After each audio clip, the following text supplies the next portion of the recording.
The poem, titled Abode of Universal Peace, is penned by Dr. T. Ashok Chakravarti and rendered by E. Gopal.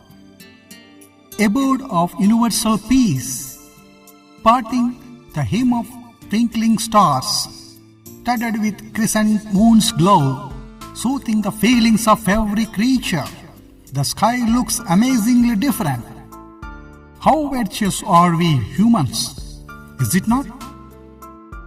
As a global family, can't we come together?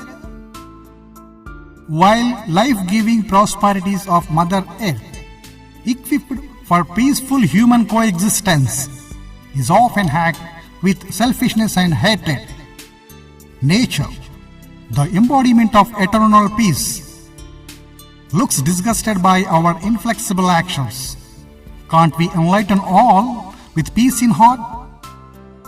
With a righteous thought, word and deed, with the guiding principle of trust and love, if we promote a unified and peaceful world, can't we ward off all conflicts and dangers?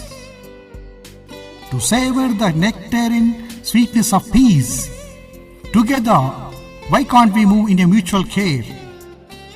If wars take over the glory of humankind and sow the seeds of hatred and vengeance, snatching solace and ecstasy from our minds, is it not that our day-to-day existence is in peril? To curtail human thoughts of hatred and jealous, can't we blow out the breeze of egoism forever?